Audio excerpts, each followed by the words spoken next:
আজকের গল্প চাকরি। লেখক বিমল মিত্র। সংসারে এমন চাকরির কথা কেউ কখনো কল্পনাও করতে পারবে না। চাকরি তো পৃথিবীতে অনেক রকমেরই আছে। কেউ করে কেরানিগিরি, কেউ করে ইঞ্জিনিয়ারের চাকরি, আবার কেউ করে ডাক্তারের চাকরি, কেউ করে বাড়ির কাজের চাকরি। পৃথিবীতে কি চাকরির কিছু শেষ আছে? আমি নিজেও তো এককালে চাকরিই করেছি, খাস সরকারি চাকরি। কিন্তু গল্প করার চাকরি? কোনো কাজ করবার দরকার নেই, শুধু গল্প করতে হবে, এমন চাকরির কথা কেউ কখনো শুনেছে? অন্তত আমি তো শুনিনি। হয়তো আপনারাও তা শোনেননি, কিন্তু এবার আমাকে তাই শুনতে হলো। তাহলে গল্পটা গোড়া থেকেই বলি। সেবার জব্বলপুরে গিয়েছি, পরের দিনই কলকাতায় চলে আসব। ভাবলাম শহরটা একটু ঘুরে বেরিয়ে দেখে আসি। এতদিন কেবল হোটেলের মধ্যে বই পড়ে কাটিয়েছি। হোটেলের বারান্দা থেকে কেবল দূরের মার্বেল রক্সের দৃশ্যটা দেখেছি, সূর্যোদয় দেখেছি আর সূর্যাস্ত দেখেছি, আর নিয়ম করে খাওয়া দাওয়া করেছি, যাকে বলে পরিপূর্ণ বিশ্রাম। আমার জব্বলপুরে আসার মূল উদ্দেশ্যটাই ছিল তাই। কিন্তু ভাবলাম এতদিন এখানে রইলাম, কিন্তু এখানকার শহরটা তো কই একবারও দেখা হলো না। তাই সকালবেলার খাওয়া সেরেই বাইরে বেড়াতে বেরিয়ে পড়লাম। এ রাস্তা সে রাস্তা ঘুরে ঘুরে দেখার মধ্যেও একটা বৈচিত্র্য আছে। দুপাশের বাড়িগুলো মোটামুটি সাজানো গোছানো। অনেক বাড়ির সামনে একচিলতে একটা বাগানও আছে, তাতে ফল ফুলও ফুটে আছে। কত রকমের সব নাম বাড়ির দেওয়ালে লেখা। কারো নামের পদবী জয়সওয়াল, কারো পদবী বা গোয়েল, কারো পদবী মহেশ্বরী, কারো পন্থ, কারো শর্মা। এই রকম সব পদবী আমার চোখে অস্বাভাবিক লাগলো না। কিন্তু হঠাৎ একটা বাড়ির সামনে এসে থমকে দাঁড়াতে হলো। পদবী চক্রবর্তী, তার মানে বাঙালি। এখানে এসে বাঙালি কোনো ভদ্রলোক বাড়ি করে বাস করছে, এটা ভেবে একটু অবাক লাগলো। আবার ভালো করে নামটা পড়লাম, A.K. চক্রবর্তী। বাড়িটার দিকে ভালো করে দেখবার জন্য সেখানে দাঁড়িয়ে পড়লাম। দেখলাম নেহাত সাদাসিধে একটা একতলা পুরনো বাড়ি। সামনে অন্যান্য বাড়ির মতো একটা বাগানও নেই। অনেক দিন বাড়িটা মেরামত করা না হলে যেমন হয় তেমনই অবস্থা। বুঝলাম বাড়ির মালিকের আর্থিক অবস্থা ভালো নয় বলেই সেটার এই অবস্থা হয়েছে। এই রকমভাবে দাঁড়িয়েছিলাম কতক্ষণ তার খেয়াল ছিল না। হঠাৎ এক ভদ্রলোক জানালার ভেতর থেকে মুখটা সামনে এনে বললেন, কে? আমি কি আর উত্তর দেব, কারণ তখনও আমি ভদ্রলোককে ভালো করে দেখতে পাইনি। ভদ্রলোক এবার খালি গায়েই ঘর ছেড়ে বাইরের বারান্দায় বেরিয়ে এসে জিজ্ঞাসা করলেন, কাকে চাই? আমি বললাম, আমি একজন বাঙালি। আপনার বাড়ির নেম প্লেট থেকে বুঝতে পারলাম আপনিও একজন বাঙালি, তাই দেখছিলাম। ভদ্রলোক বললেন, আসুন না, ভেতরে আসুন। বাড়ির ভেতরে গেলাম। ভদ্রলোক খালি গায়ে ছিলেন। আমাকে ঘরে বসিয়ে একটা ময়লা গেঞ্জি পরে নিলেন। বললেন, এই চেয়ারটায় বসুন। তার নির্দেশ অনুযায়ী আমি একটা পুরনো চেয়ারে বসলাম। দেখলাম ঘরের ভেতরে ওই একটাই মাত্র চেয়ার, তাও আবার খুব পুরনো। তিনি তার তক্তপোশের বিছানার ওপর বসলেন। জিজ্ঞেস করলেন, আপনি কোথাকার লোক? বললাম, আমি কলকাতা থেকে এসেছি, আছি হোটেলে, কালই চলে যাব। এতদিন হোটেলের ভেতরেই কাটিয়েছি, আজ একটু শহরটা দেখতে বেরিয়েছি। হঠাৎ আপনার বাড়ির সামনে এসে আপনার নেম প্লেট দেখে মনে হলো এটা নিশ্চয়ই কোনো বাঙালির বাড়ি। A.K. চক্রবর্তী তো বাঙালি না হয়ে যায় না, তাই দাঁড়িয়ে পড়েছিলাম। ভদ্রলোক বললেন, ও আমার খুড়তুতো ভাইয়ের নাম, অরুণ কুমার চক্রবর্তী। এখানকার অর্ডিন্যান্স ফ্যাক্টরিতে কাজ করত। সে এই বাড়িটা তৈরি করেছিল। সে হঠাৎ মারা যাওয়ার পর আমিই এখন এটা ভোগ করছি। তার তো বিয়ে থা হয়নি, আমারও বিয়ে হয়নি, সুতরাং আমিই এখন এর মালিক। তাহলে সংসার চালাই কে? ভদ্রলোক বললেন, তারও কেউ ছিল না, আমারও কেউ নেই, তাই একটা তোলা লোক রেখেছি। সেই রান্নাবান্না করে আর সেই বাসনকোসন মেজে দিয়ে চলে যাই। তারপর সমস্ত দিন একলা একলা কাটাই। অন্যদিন এই তক্তপোশের ওপরেই শুয়ে বসে রাস্তার দিকে তাকিয়ে থাকি। আজ আপনাকে বাড়ির সামনে দাঁড়িয়ে থাকতে দেখে মনে হলো আপনি বোধহয় বাঙালি, তাই আপনাকে ডাকলুম। কিন্তু আপনার নিজের ফ্যামিলি?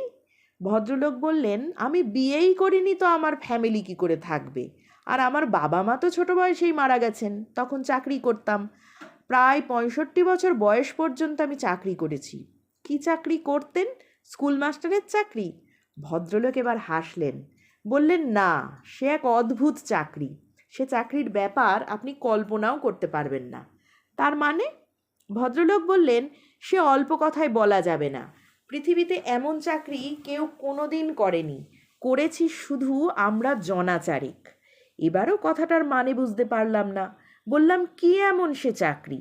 ভদ্রলোক বললেন, সেই চাকরি করতে গিয়েই জীবনটা নষ্ট করে ফেললাম মশাই, নইলে আমার এমন দশা হয়? আমার মতো হতচ্ছাড়া মানুষের এই দশা আপনি কল্পনাও করতে পারবেন না। বলুন না, কি সে চাকরি? ভদ্রলোক বললেন, আপনি কি কলকাতায় জন্মেছেন? বললাম, হ্যাঁ। ভদ্রলোক বললেন, তাহলে আপনি আমার দুঃখটা বুঝতে পারবেন। আপনি কলকাতার কোন অঞ্চলে জন্মেছেন, উত্তর কলকাতায় না দক্ষিণ কলকাতায়? বললাম, উত্তর কলকাতায়। আমি বিদ্যাসাগর কলেজে পড়েছি, জন্মেছি হাতিবাগানে। ভদ্রলোক বললেন, আমিও কলকাতার লোক, জন্মেছিলুম শোভাবাজারের একটি গলির ভেতরের ভাড়া বাড়িতে। লেখাপড়া করেছিলুম স্কটিশ চার্চ স্কুলে, কিন্তু বেশি দূর লেখাপড়া করতে পারিনি, কারণ অল্প বয়সেই বাবার মৃত্যু হলো, আর আমিই বাবার একমাত্র ছেলে। তাই সংসার চালানোই আমার কাছে একটা দায় হয়ে উঠল। কথা বলতে বলতে ভদ্রলোক থামলেন, বললেন, সেসব কথা আপনাকে বলছি কেন বলুন তো? আপনাকে এসব বলে আমারই বা কী লাভ, আর আপনারই বা কী লাভ? আমি বললাম, হ্যাঁ, আপনার লাভ থাক আর না থাক, আমার কিন্তু লাভ আছে। কেন? ভদ্রলোক আমার দিকে সপ্রশ্ন দৃষ্টি দিয়ে চেয়ে রইলেন। বললেন, আমার গল্প শুনে আপনার কি লাভ? বললাম, আমার লাভ আছে বলেই আমি আপনাকে এই কথা বলছি, পরে বলবো। ভদ্রলোক বললেন, আমার জীবন বড় কষ্টের জীবন। একে বাবা মারা গেলেন, আর বাড়িতে আমিই একমাত্র সন্তান, আর আমার বিধবা মা। তারপর আছে 20 টাকা মাসিক বাড়ি ভাড়া। এসব কি করে চালাবো? ভেবে ভেবে আমার ভালো করে ঘুম হতো না। পেটে খিদে নিয়ে কি ঘুম আসে? কোত্থেকে বাড়ির ভাড়া জোগাড় করব, আর কোথা থেকেই বা খাবার চাল ডাল জোগাড় করব? শেষকালে কাকাকে চিঠি লিখলাম। কাকা থাকতো এই জব্বলপুরে। কাকার ছেলে এখানে তখন চাকরিতে ঢুকেছে। কাকাই তখন আমাদের মাসে মাসে টাকা পাঠাতে লাগলো। সেই টাকাতেই কোনো রকমে আমাদের সংসার চলতে লাগলো। তখন আমার লেখাপড়া বন্ধ হয়ে গেছে টাকার অভাবে, অথচ একটা পয়সা আয় নেই। অত্যন্ত টেনে টেনে সংসার চালাচ্ছি। সংসারে শুধু আমরা দুজন, বিধবা মা আর আমি। কিন্তু অত সস্তা গন্ডার দিনেও তখন আর সংসার চলে না তেমন করে। তখন ভাবলাম, কি করি, কোথা থেকে টাকা উপায় করি। কাকা তো বেশি টাকা পাঠায় না, কোনো মাসে 30 টাকা, কোনো মাসে 40। তখন মা বললে, একটা চাকরি বাকরি কিছু কর, তা না হলে তো আর চালাতে পারছি নে, সব জিনিসের দাম যে বাড়ছে। তখন কত সস্তা গন্ডার দিন ছিল তা আপনারা বোধহয় কল্পনাও করতে পারবেন না। আমাদের স্কটিশ চার্চ স্কুলের সামনেই একটা চায়ের দোকানে লাল শালুর ওপর লেখা থাকতো, 3 পয়সায় ডাবল ডিমের অমলেট। 1 কাপ চায়ের দাম 1 পয়সা। খবরের কাগজের দাম 2 পয়সা। কিন্তু তাও আমাদের কেনবার ক্ষমতা ছিল না। কি কষ্টে যে দিন কাটিয়েছি তখন, তা আমি ছাড়া আর কেউ জানে না। কথা বলতে বলতে ভদ্রলোক থামলেন, বললেন, এই দেখুন, আমি আমার নিজের কথাই কেবল বলে চলেছি। আপনি কে? এখানে আপনি কি করতে এসেছেন? নিজের নাম বললাম, তারপরে বললাম আমি এমনি বেড়াতে এসেছি, বলতে গেলে বিশ্রাম নিতে। আমি কালকেই চলে যাব। এতদিন হোটেলের মধ্যেই বসে ঘুমিয়ে কাটিয়েছি, যাকে বলে পরিশ্রম থেকে একটু বিশ্রাম নিতে। আজকে শেষ দিন বলে একটু শহরটাই ঘুরতে বেরিয়েছি। কতদিন এখানে রয়েছেন? বললাম, তা 7 দিন হলো। কি করে সময় কাটালেন? বললাম, আমি বই পড়তে খুব ভালোবাসি, সঙ্গে করে অনেক বই এনেছিলাম, সেইগুলো সব পড়লাম। আপনি বই পড়তে বুঝি খুব ভালোবাসেন? বললাম, হ্যাঁ, বই মানে এখনকার লেখা বই নয়, বহু পুরনো আমলের লেখা বই। পুরনো হলেও যেগুলো মুছে যায়নি সেই সব বই তো কলকাতার কাজের ভিড়ে পড়া হয় না। তাই আমি প্রতি বছরে 7-8 দিনের জন্য এরকম বাইরে যাই। এখন আপনার কথা বলুন, আমার গল্প শুনতে খুব ভালো লাগে। ভদ্রলোক বললেন, আমার তো গল্প বলার চাকরিই ছিল। গল্প বলার চাকরি? তার মানে? ভদ্রলোক বললেন, সেরকম চাকরির কথা আপনারা কেউ কখনো শোনেননি, জানেনও নি। তার মানে? ভদ্রলোক বললেন, সবই ভগবানের দয়া মশাই, সবই ভগবানের দয়া। বুঝলেন, আমার মতো মূর্খ লোকের তো কোনো ভবিষ্যৎ ছিল না। আমার বাবাও তাই বলতো, আমার মাও তাই বলতো। কিন্তু কি করি বলুন, আমি লেখাপড়াও করিনি, আমি বড়লোকের ছেলেও নই, আমার আবার ভবিষ্যৎ কী? কিন্তু একদিন হঠাৎ আমার কপাল ফিরে গেল। কী রকম? ভদ্রলোক বললেন, আমার তখন কোনো কাজকর্ম নেই, বাড়ি থেকে বেরিয়েই আড্ডা দিতে বেরোই, কেবল আড্ডা আর আড্ডা। আমার বন্ধুরা তখনও লেখাপড়া করছে, শুধু আমিই বেকার। আমার মতো তখন আরও অনেক বেকার বন্ধু আছে, তাদের সঙ্গেই আড্ডা দিই। ভদ্রলোক থামলেন। জিজ্ঞেস করলাম, তারপর? তারপর একটা অদ্ভুত ঘটনা ঘটল মশাই। একদিন বাড়ি থেকে বেরিয়ে কর্নওয়ালিস স্কোয়ারে আড্ডা মারতে যাচ্ছি, হঠাৎ পেছন থেকে কে একজন ডাকলে, অনিমেষ, ও অনিমেষ। আমি ডাক শুনে পিছনে ফিরে দেখি আমাদের বসন্তদা। বসন্তদাও বেকার। বসন্তদা বিএ পাশ করেছে, তবু কোথাও কোনো চাকরি পাচ্ছিল না। মাঝে মাঝে আমাদের কাছে দুঃখ করতো, বলতো, জানিস, জীবনটা একেবারে নষ্ট হয়ে গেল রে, সব জায়গায় চাকরির দরখাস্ত করছি কিন্তু কোনো জবাব আসছে না, সবাই একই উত্তর দিচ্ছে, লিখছে রিগ্রেট, নো ভ্যাকেন্সি। তখনকার কালটাই এই রকম ছিল, কোথাও কেউ চাকরি পাচ্ছে না, কোথাও কোনো নতুন কোম্পানি তৈরি হচ্ছে না, চারিদিকে কেবল হাহাকার, সব ব্যাংকগুলো ফেল মারছে। শুধু আমাদের দেশে নয়, ইংল্যান্ড আমেরিকাতেও তাই, সব জায়গাতেই এক অবস্থা। যদিও একজোড়া জুতোর দাম 3 টাকা 4 টাকা, একটা শার্টের দাম 5 শিকে, তবু চারদিকে অভাব অনটন। চালের দাম তখন 3 টাকা মণ, তবুও তখন মেদিনীপুরে দুর্ভিক্ষ হচ্ছে। বাসের মান্থলি টিকিট শ্যামবাজার থেকে কালীঘাট 6 টাকা। স্কুল মাস্টার মশাইদের মাস মাইনে তখন 25 টাকা। এখন সেসব কথা ভাবলে অবাক হয়ে যেতে হয়। সেই 1925 সালে দেশবন্ধু শিয়ার দাস মারা গেলেন, তখন তার ব্যাংকে মাত্র রয়েছে 8,000 টাকা। তবু সেই অবস্থাতেই তিনি প্র্যাকটিস ছেড়ে দিয়ে দেশের কাজে লেগে গেলেন। একমাত্র ছেলে আর স্ত্রীকে পাঠালেন আইন অমান্য করতে। আর সেই সময়ে সাহেবদের কাগজে লেখা হলো তিনি একজন কমিউনিস্ট, তার হেডকোয়ার্টার নাকি মস্কোতে। তা যাগে, এসব কথা, আপনার এসব কথা হয়তো শুনতে ভালো লাগছে না, বুড়ো লোকদের কথা শুনতে কারি বা ভালো লাগে বলুন? বললাম, না না, বলুন, আমার পুরনো দিনের কথা শুনতে খুব ভালো লাগে। ভদ্রলোক বললেন, এই গল্প করা আমার শুধু স্বভাব নয়, এই তো ছিল আমার চাকরি, এই গল্প বলার চাকরিই তো আমি সারা জীবন করে এসেছি, তাই স্বভাবটা এখনো যায়নি। আপনাকে সামনে পেয়েছি, তাই এক নাগাড়ে আমি একলাই বলে যাচ্ছি। বললাম, তারপর বসন্তদা আপনাকে ডাকবার পর কি বললে? ভদ্রলোক বললেন, বসন্তদা বললে, কিরে, কি করছিস আজকাল? তা আমি আর কি বলবো, বললাম, ভ্যারেন্ডা ভাজছি।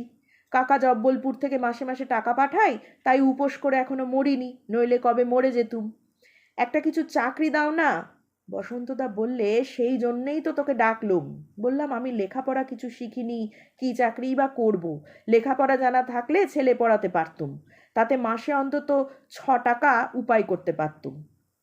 বসন্তদা বললে, না না, এ চাকরিতে লেখাপড়ার কিছু দরকার নেই। আমি বসন্তদার কথাটা ঠিক বুঝতে পারলাম না। লেখাপড়ার দরকার নেই এমন কোনো চাকরি সংসারে আছে নাকি? বসন্তদা বললে, হ্যাঁ রে, আছে। সেই কথাটা বলতেই তো তোকে ডাকলুম। তুই ঠনঠনে কালীবাড়ি চিনিস তো? খুব চিনি, আমাদের স্কটিশ চার্চ স্কুলের কাছেই তো ছিল সেই মন্দিরটা। হ্যাঁ, সেখানে 13 নম্বর কর্নওয়ালি স্ট্রিটে মাধব মল্লিকের নাম শুনেছিস? ওরা খুব বড় লোক। বললাম, হ্যাঁ, খুব চিনি, অবশ্য কখনো চোখে দেখিনি। কেন? তার লোকের দরকার? কাজটা কি? কাজ কিছু না, শুধু সকাল বিকাল তার সঙ্গে বসে গল্প করতে হবে। আমি তো অবাক কথাটা শুনে।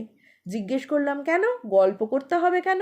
বসন্তদা বললে, ডাক্তার বলেছে মাধব মল্লিক তো সারা জীবন মদ খেয়েছে, মেয়ে মানুষ করেছে, অগাধ টাকা মাধব মল্লিকের, এখন তাই অসুখে পড়েছে, 60 বছর বয়সেই। রাত্রে ঘুম আসে না, খাবার খেয়ে হজম হয় না, অনেকবার চেঞ্জে গেছে, তাতে কোনো লাভ হয়নি। কলকাতার কোনো ডাক্তার আর দেখাতে বাকি রাখেনি। শেষকালে ভিয়েনায় গিয়েছিলেন চিকিৎসার জন্যে।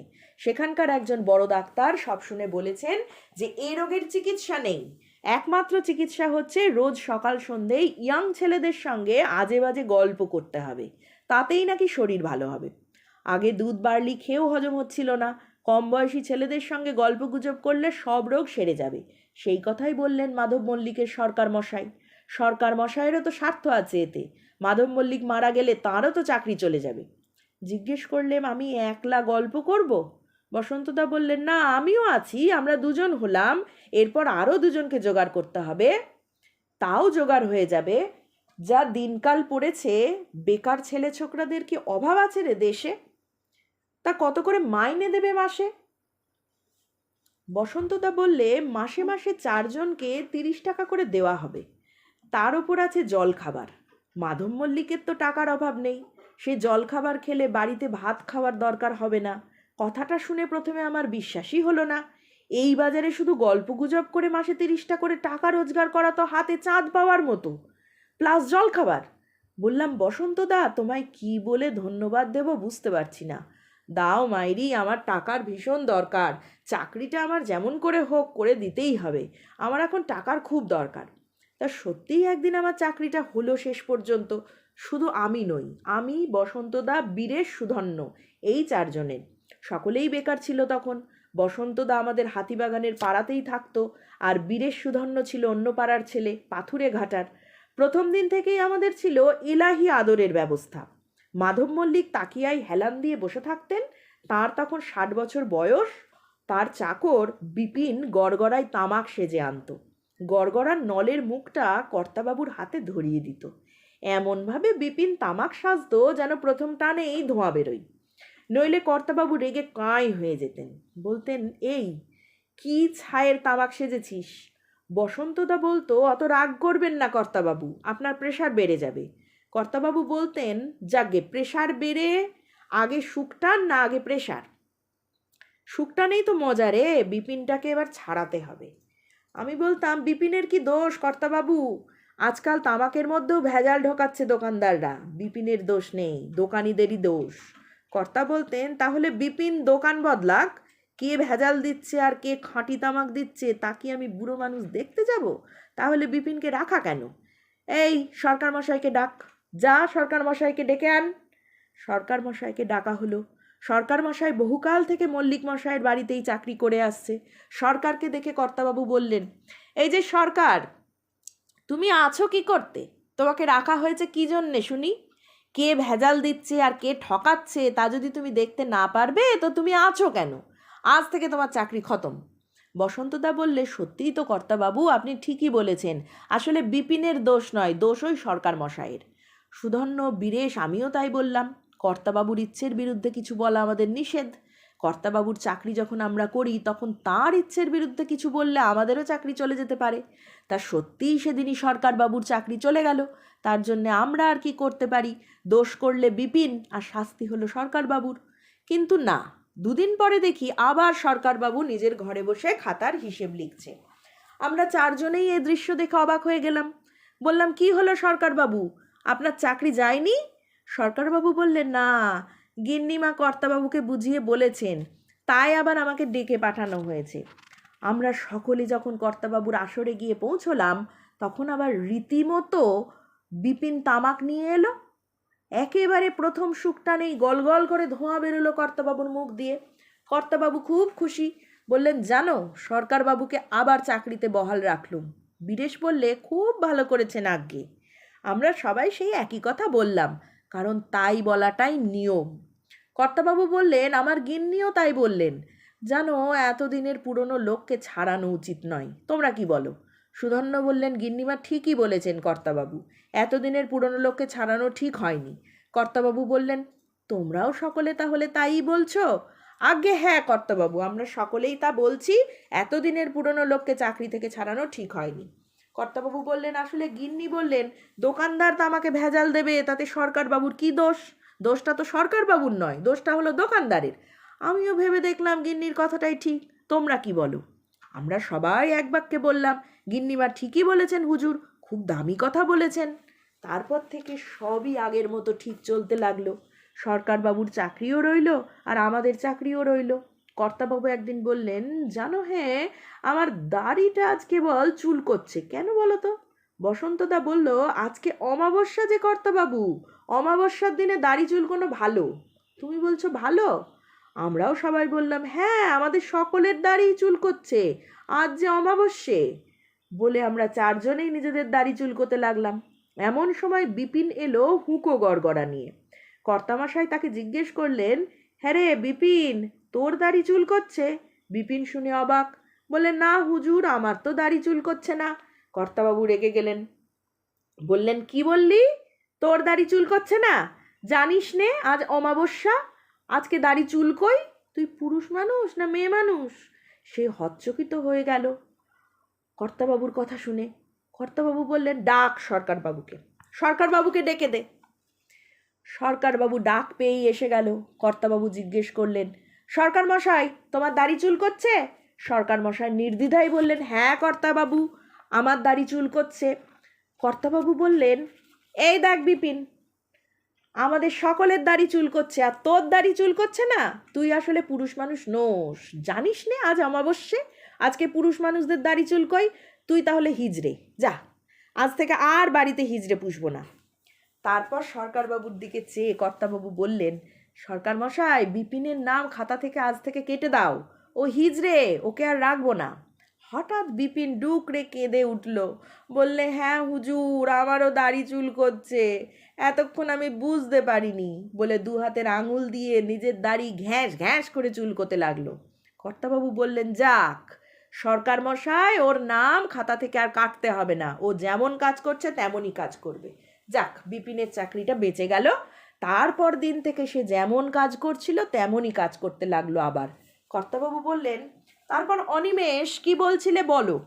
আমি বললাম, তারপর বুড়োটা মরে গেল, আর তারপর থেকে ছেলেটা আরাম করে দিন কাটাতে লাগলো। কর্তাবাবু বললেন, সে কি, বুড়ো বাপ মারা গেলে ছেলে কি করে আরাম করে দিন কাটায়? না না না, ওরকম করলে চলবে না।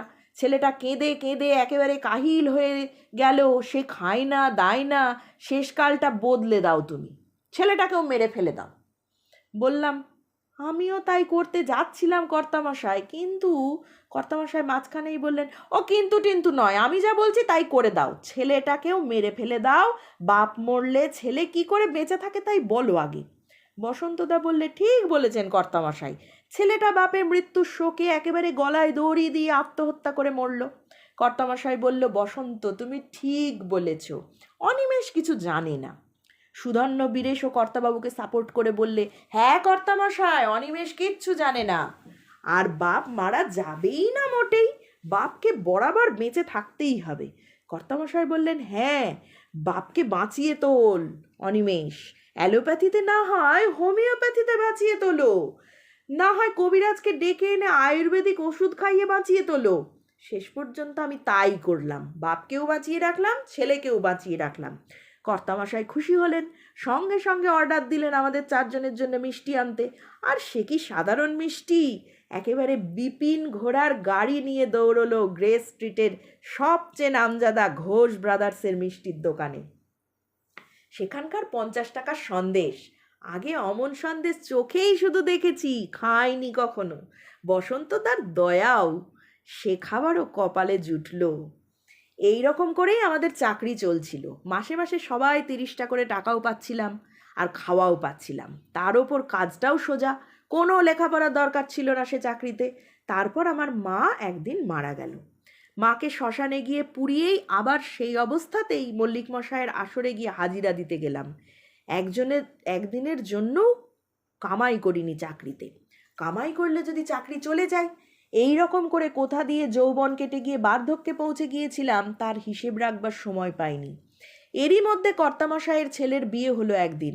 সে বিয়েও দেখবার মতো, যেমন সুন্দরী বউ তেমনই এলাহি ঘটা।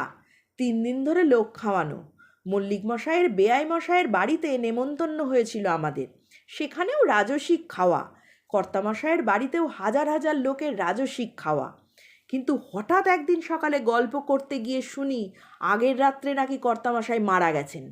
তখন তার বয়স হয়েছিল 90। যাঁর 60 বছর বয়সে মারা যাওয়ার কথা, তিনি আড্ডা দিয়ে আরও 30 বছর বেঁচে রইলেন। তাহলে কি হবে? আমরা চারজনই সেই কথা নিয়ে দুর্ভাবনায় পড়লাম। সত্যি তাহলে কি আমাদের চাকরি গেল? বসন্তদা, আমি, সুধন্য, বীরেশ ভেবে ভেবেও কিছু কুলকিনারা পেলাম না। আমরা চারজনই এতদিন আরামেই কাটিয়েছি, ভেবেছি মল্লিক মশাই চিরকাল বেঁচে থাকবেন আর আমরাও চিরকাল চাকরি করে যাব। শুধু চাকরি নয়, তার সঙ্গে আবার ভালো মন্দ খাওয়াও আছে। এমন চাকরি পৃথিবীতে কোথাও কোনো দেশে আছে নাকি? পৃথিবীর কেউ কোনো কালে এমন চাকরি করেছে নাকি? এমন চাকরির কথা শুনেছে নাকি? অনেক আলোচনা করেও আমরা এর কুলকিনারা পেলাম না। 4 জনের মধ্যে আমারই হলো সবচেয়ে বেশি বিপদ। ওদিকে জব্বলপুরে কাকাও মারা গেছেন, তিনি যতদিন মা বেঁচে ছিল ততদিন টাকা পাঠিয়েছেন। আমি চাকরি পেয়েছি শুনে তিনিও টাকা পাঠানো বন্ধ করে দিয়েছিলেন। আমি কি করি ভাবছি। শুধু তাই নয়, আমাদের 4 জনেরই একই দুর্দশা। 4 জন একসঙ্গে দেখা হলে চাকরি নিয়ে আলোচনা করি। মাধব মল্লিক মশাই আর মারা যাওয়ার সময় পেলেন না। ভিয়েনার ডাক্তার তো তাকে বলেই দিয়েছিল যে জোয়ান ছোকরাদের সঙ্গে গল্প করে কাটালেই তিনি সুস্থ হয়ে উঠবেন। কিন্তু তাহলে এমন হলো কেন? আগের দিনও তো খোশ মেজাজে ছিলেন তিনি। তার হঠাৎ এই মৃত্যুর তো আভাসও পাইনি। সেদিনও তিনি হেসে গল্প করে গড়গড়ায় তামাক খেয়ে সুস্থ ছিলেন। তখন আমি এক জ্যোতিষীর কাছে গেলাম। তিনি জ্যোতিষ করতেন, কিন্তু কারো কাছে টাকা পয়সা নিতেন না।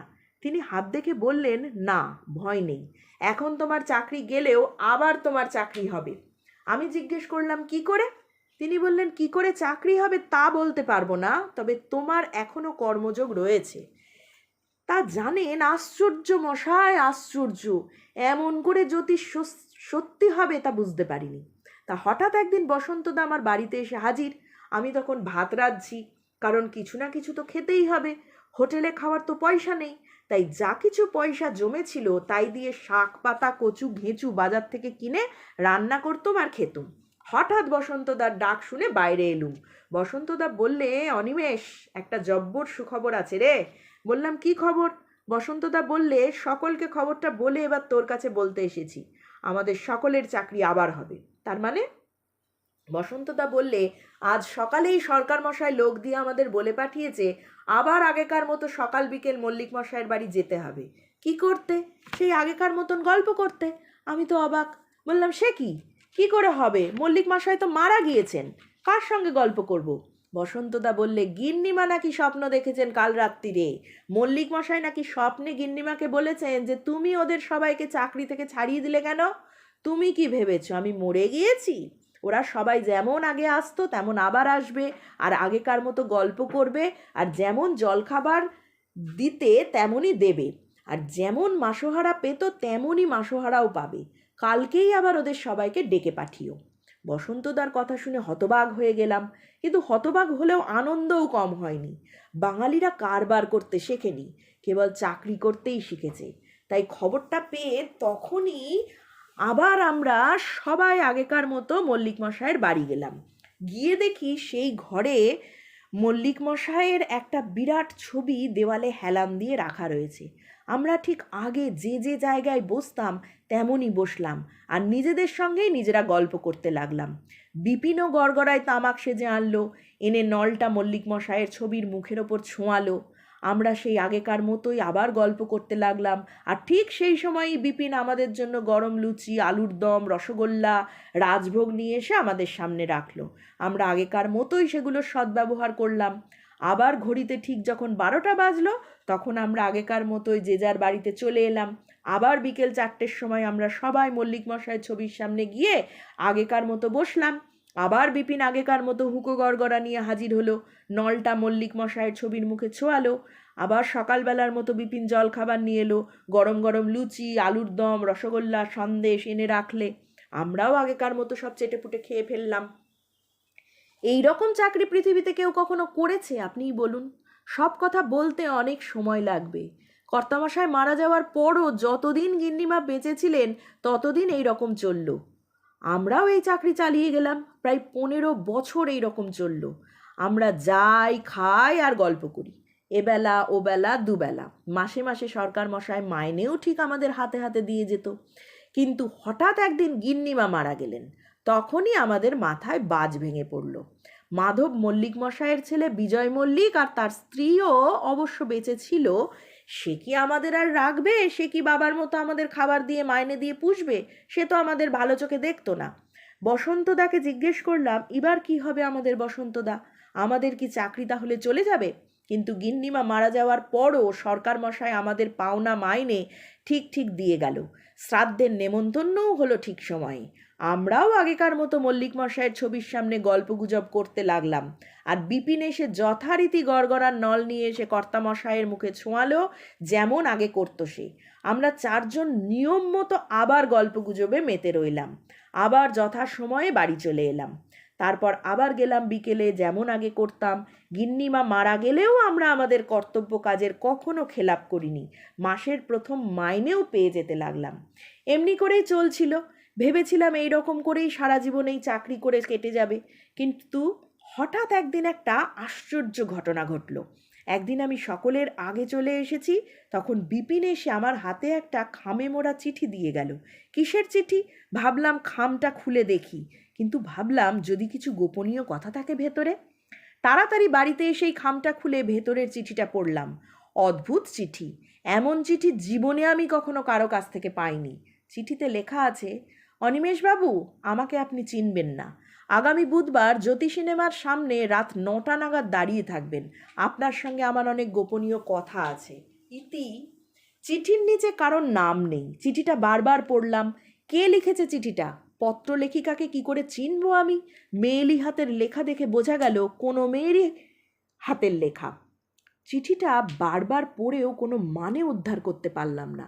তবে কি মল্লিক মশাইয়ের পুত্রবধূর হাতের লেখা? কে জানে। পরের দিনই বুধবার, ধর্মতলা স্ট্রিটের ওপর জ্যোতি সিনেমা হাউসটা, অর্থাৎ তার পরের দিনই সেই ধর্মতলা স্ট্রিটের ওপর গিয়ে দাঁড়াতে হবে। সেদিন রাত্রে বিছানায় শুয়ে থেকেও 1 সেকেন্ডের জন্য ঘুম এলো না। সকালবেলা শরীরটা বেশ খারাপ হয়ে গেল। মনে হলো কতক্ষণে রাত 9টা বাজবে, কতক্ষণে পাত্রের রহস্য ফাঁস হবে। সে যে কি অসহ্য মানসিক পীড়া তা আপনি বুঝতে পারবেন না, আর আমিও আপনাকে ঠিক বোঝাতে পারবো না, এমন ক্ষমতাও আমার নেই। পরের দিনও সকালে মল্লিক মশাইয়ের বাড়িতে আড্ডা জমালাম, যেমন রোজ জমাই। সেদিনও বিপিন হুঁকো গড়গড়া নিয়ে কর্তামশাইয়ের মুখে নলটা ঠেকালো। বসন্তদাও রোজকার মতো গল্প করতে লাগলো। সুধন্য, বীরেশ তারাও রোজকার ভূমিকা পালন করে গেল। কিন্তু আমি পুরো মন দিয়ে অন্য দিনের মতো গল্পগুজব করতে পারলাম না। কেবল মনটা পড়েছিল ওই চিঠিটার দিকে। সেদিনও যথারীতি জলখাবার এলো। আসর ছেড়ে চারজনেই যথাসময়ে বাড়ি চলে গেলাম। চিঠিটার কথা কাউকেই বললাম না। সেদিন বিকেলবেলাও আবার গেলাম মল্লিক মশাইয়ের আসরে। সেই একই ঘটনার পুনরাবৃত্তি। কিন্তু আমার মনটা ছটফট করছিল কেবল জ্যোতি সিনেমায় সামনে যাওয়ার জন্য।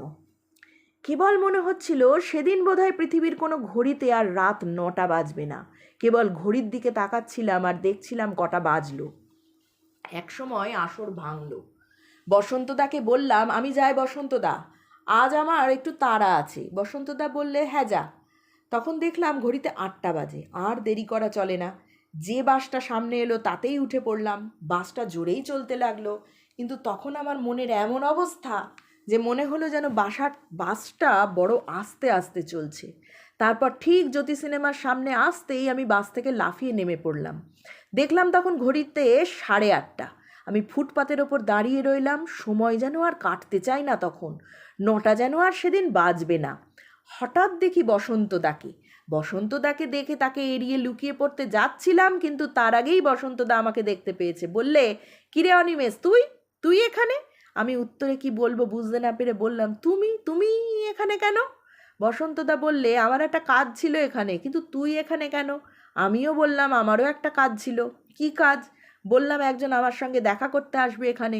আমার কথা শেষ হওয়ার আগেই সুধন্য এসে হাজির। সুধন্যকে দেখে আমরা দুজনেই অবাক। জিজ্ঞেস করলাম, আরে সুধন্য, তুই কি করতে? সুধন্য আমাদেরই উল্টো প্রশ্ন করলে। বললে, তোমরা এখানে কি করতে? আমাদের কিছু উত্তর দেওয়ার আগেই বীরেশ এসে হাজির। আমাদের দেখে সে যেন অবাক হয়ে গেল। তাকে দেখে আমরাও অবাক হয়ে গেলাম। ভাবুন একবার, তখন আমাদের কি অস্বস্তিকর অবস্থা। কেউ কাউকে আসল কথাটা বলতে পারছি না, অথচ ততক্ষণে সবাই জেনে গেছি যে আমাদের চারজনকেই ওই একই চিঠি দেওয়া হয়েছিল। সকলকেই লেখা হয়েছিল জ্যোতি সিনেমার সামনে রাত 9টার সময় দাঁড়িয়ে থাকতে। তখন আমরা সকলেই বুঝতে পেরে গিয়েছি যে আমাদের চাকরি থেকে তাড়াবার জন্যেই এই চিঠি লেখা হয়েছিল। এ নিশ্চয়ই কর্তামশায়ের ছেলের বউয়ের কাজ, আমাদের তাড়াবার মতলব।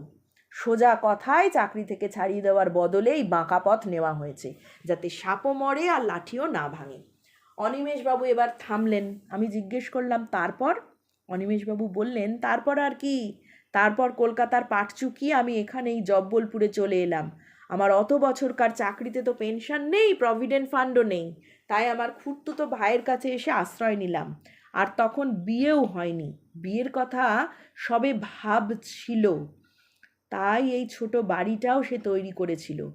কিন্তু আমি এখানে আসার পর সেই আমার খুড়তুতো ভাই একদিন হঠাৎ মারা গেল, আর আমি এখন তার তৈরি করা বাড়িতে বাস করছি। আগে সারা জীবন গল্পগাছা করবার চাকরি করেছি, এখন আর গল্প করবার একটা লোকও পাই না, কেউ আসেও না আমার কাছে, আর আমিও কোথাও যেতে পারি না কারোর কাছে, কথাবার্তা বলবার লোকও পাই না একটা যে গল্প করি।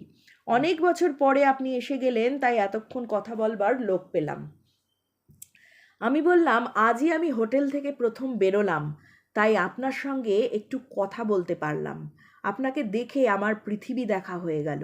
অনিমেষবাবু বললেন, আজকে কেবল মনে হয় আবার যদি এই পৃথিবীতে জন্মায় তো সেবার আমি যেন একটা বিয়ে করি। আগে যদি বিয়ে করতুম তো আমাকে এই 85 বছর বয়সে এখন একলা একলা এই নিঃসঙ্গ জীবন কাটাতে হতো না।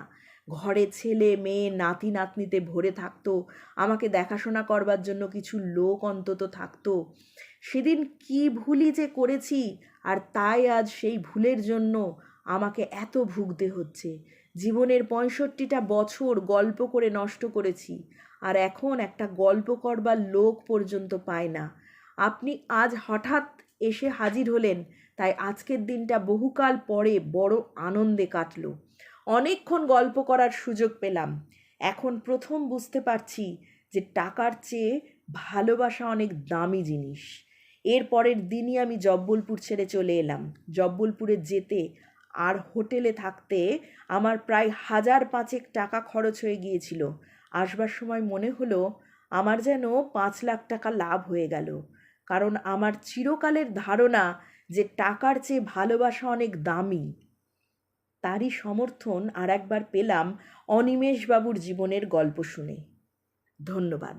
ভালো লাগলে লাইক, শেয়ার ও সাবস্ক্রাইব করবেন।